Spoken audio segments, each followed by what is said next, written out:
बच्चों।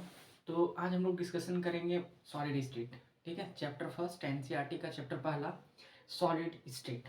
Okay, solid state क्या लिखेंगे बाबू? Solid state, solid state, solid state. अब देखो सॉलिड स्टेट किसको बोलते हैं? सॉलिड स्टेट बोला किसको जाता है? देखो ऐसा सब्सटेंस जिसका शेप साइज और वॉल्यूम क्या हो, डेफिनेट हो, फिक्स्ड हो, उसको क्या बोलते हैं? सॉलिड। जैसे देख लो मेरे पास ये मार्कर है, ठीक है, इसको हम लोग कहीं भी रखेंगे, है ना, जो वॉल्यूम ऑक्यूपाई कर रहा है वही वॉल्यूम ऑक्यूपाई करेगा, जो इसका शेप साइज है वही शेप साइज रहेगा, चाहे हम लोग इसको एक जगह से दूसरी जगह ले जाएं, बट इसका ना शेप चेंज होने वाला है, ना साइज चेंज होने वाला, ना इसका वॉल्यूम चेंज होने वाला है, क्योंकि ये क्या है? सॉलिड है। तो सॉलिड का क्या होता है? शेप साइज और वॉल्यूम फिक्स्ड होता है। तो थोड़ा हम लोग कुछ और देखेंगे, फिजिकल क्लासिफिकेशन, है ना, कि सॉलिड आया कहां से। तो आपने पढ़ा था मेटर का फिजिकल क्लासिफिकेशन, पढ़ा था physical classification of matter, physical classification of matter, physical classification of क्या? मैटर। ठीक है, तो physical classification of matter, how many types of physical classification of matter? There are 3 types. पहला क्या था बाबू? सॉलिड। एंड दूसरा क्या था? लिक्विड। एंड चौथा क्या था? तीसरा गैस। गैस। गैस था ना, तीसरा क्या था? गैस। ठीक है, अच्छा तीन ही था। तो पहला क्या? सॉलिड, लिक्विड और गैस। ठीक है, अब देखो हम लोग इसका थोड़ा थोड़ा हम लोग इसको ये सबको डिस्कशन करेंगे। सबसे पहले हम लोग अगर बात करेंगे तो इसको क्या करें, थोड़ा अंडरलाइन कर दें, ऐसे अंडरलाइन कर देते हैं, कॉलम बना देते हैं, कॉलम। देखो सबसे पहली बात, सॉलिड। सॉलिड में होता क्या है?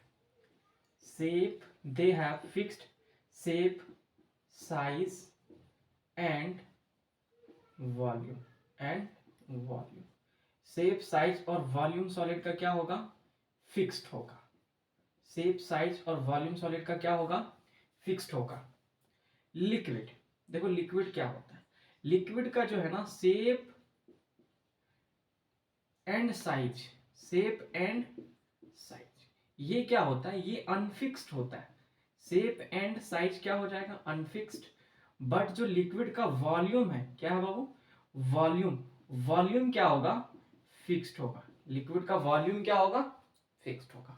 ठीक है, अब देखो गैस। गैस का अगर बात किया जाए तो गैस का shape, size and volume, shape size और वॉल्यूम तीनों क्या होगा? अनफिक्स्ड होगा, अनडेफिनिट होगा। अनफिक्स्ड और अनडेफिनिट दोनों बोल सकते हैं हम लोग इसको। ठीक है, तो क्या हमने देखा कि सॉलिड का शेप साइज और वॉल्यूम क्या होता है? फिक्स्ड होता है। लिक्विड का शेप साइज अनफिक्स्ड होगा, वॉल्यूम फिक्स्ड होगा। गैस का तीनों क्या हो जाएगा? अनफिक्स्ड हो जाएगा। जैसे हमने सॉलिड को एक्सप्लेन करने के लिए ये एक मार्कर का एग्जांपल लिया था। अब जैसे मान लो, जैसे देखो लिक्विड, लिक्विड का शेप और साइज कैसे अनफिक्स्ड होता है और वॉल्यूम कैसे फिक्स्ड होता है। तो बाबू आप ध्यान देना, जैसे देखो मान लो आपके पास जो है ना, दो बोतल है, दो बोतल है। एक तो बोतल ये, इसमें क्या है? वाटर है। मान लो इस बोतल में वाटर जो है उसका वॉल्यूम कितना है? 1 लीटर है। और एक बोतल है आपके पास, लेकिन बोतल का जो आकार है, बोतल का जो शेप साइज है वो कुछ इस तरीके से है ना, वो कुछ इस तरीके से है।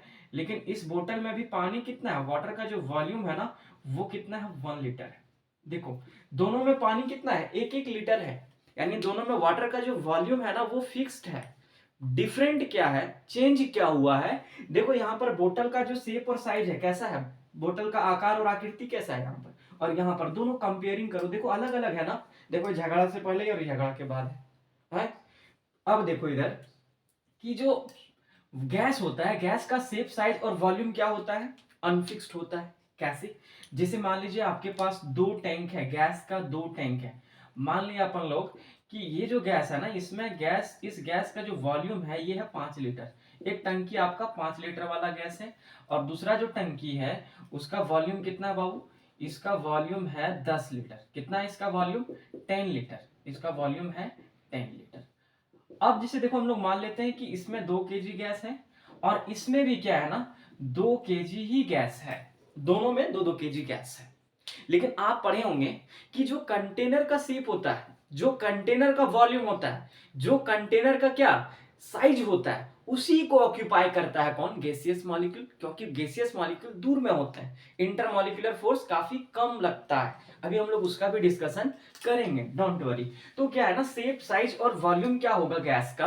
अनफिक्स्ड होगा। और देखो लिक्विड का क्या होता है? शेप साइज अनफिक्स्ड होगा, वॉल्यूम क्या होगा? फिक्स्ड होगा। लेकिन सॉलिड का क्या होगा? तीनों के तीनों फिक्स्ड। मतलब आप कंपेयरिंग करो सॉलिड और गैस में, दोनों एक दूसरे का क्या है? अपोजिट है। बीच में जो इंटरमीडिएट है ना, वो कौन है? लिक्विड है। तो इसका सारा कैरेक्टरिस्टिक बस ऐसे ही है। जो सॉलिड का कैरेक्टरिस्टिक है वो डायरेक्टली इसका अपोजिट अगर कर देंगे गैस का, और दोनों का बीच में अगर ले आएंगे प्रॉपर्टीज को, तो वो प्रॉपर्टीज किसका हो जाएगा? लिक्विड का हो जाएगा। तो ये हमारा पहला प्रॉपर्टीज था, शेप साइज और वॉल्यूम। अब देखो थोड़ा हम लोग देखते हैं आगे। नेक्स्ट जो है ना, वो है इंटरमॉलिक्यूलर फोर्स। इंटरमॉलिक्यूलर फोर्स, जो फोर्स मॉलिक्यूल्स के बीच में लगते हैं, जो फोर्स पार्टिकल्स के बीच में लगते हैं, क्या है वो? Intermolecular force.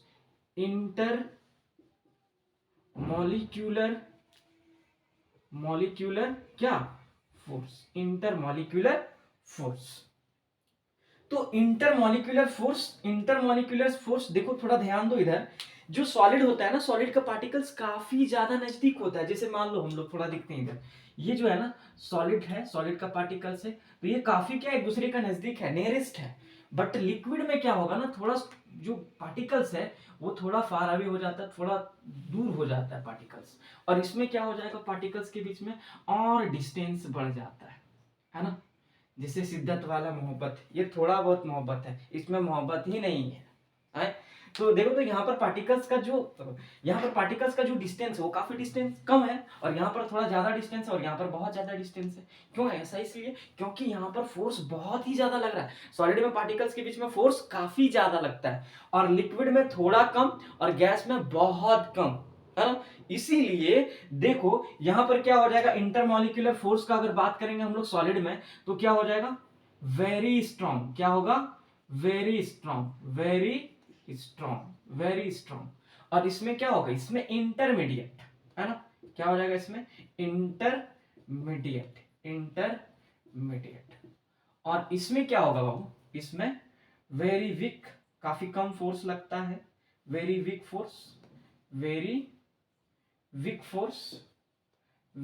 फोर्स लगता है इसमें, है ना। वेरी वीक क्या हो जाएगा? वेरी वीक हो जाएगा। ये तो हो गया इंटरमॉलिक्यूलर फोर्स। एंड जो थर्ड कैरेक्टरिस्टिक है वो क्या है? Intermolecular distance. उसको हम लोग क्या बोलते हैं? इंटरमॉलिक्यूलर और क्या? डिस्टेंस। तो इंटरमॉलिक्यूलर डिस्टेंस जो है ना बहुत ज्यादा होता है। किसमें? गैस में। थोड़ा कम किसमें होगा? लिक्विड में। और सबसे कम किसमें होगा? वो होगा सॉलिड में, क्योंकि फोर्स ज्यादा लग रहा है। फोर्स और डिस्टेंस क्या होता है ना? रेसिप्रोकल होता है, इनवर्सली प्रोपोर्शनल होता है। तो इसमें क्या होगा ना, इंटरमॉलिक्यूलर डिस्टेंस जो है ना बाबू, इंटरमॉलिक्यूलर डिस्टेंस इसमें क्या होगा? काफी कम होगा। Very short, SHORT, very short. इसमें क्या होगा भाई? इंटरमीडिएट का मतलब आप समझे? सॉलिड से क्या होगा? थोड़ा ज्यादा, लेकिन गैस से क्या होगा? कम। और इसमें क्या होगा? Very large. क्या होगा इसमें? Very large distance between the particles of gas. Okay, तो ठीक है, ये हम लोग 3 कैरेक्टरिस्टिक पढ़ लिए। कौन कौन सा है? Shape size volume, intermolecular force और इंटरमॉलिक्यूलर डिस्टेंस। ये जो प्रॉपर्टीज है ना, यही क्या करता है? डिस्क्राइब करता है किसको? सॉलिड को, कि सॉलिड लिक्विड से कैसे अलग है, लिक्विड गैस से कैसे अलग है। मतलब ये डिफरेंशिएट करता है ना। ये बेसिक सा कैरेक्टरिस्टिक है। ठीक है, अब हम लोग नेक्स्ट लेक्चर में जो है वहां पर हम लोग पढ़ेंगे क्लासिफिकेशन ऑफ सॉलिड। ओके, ठीक है।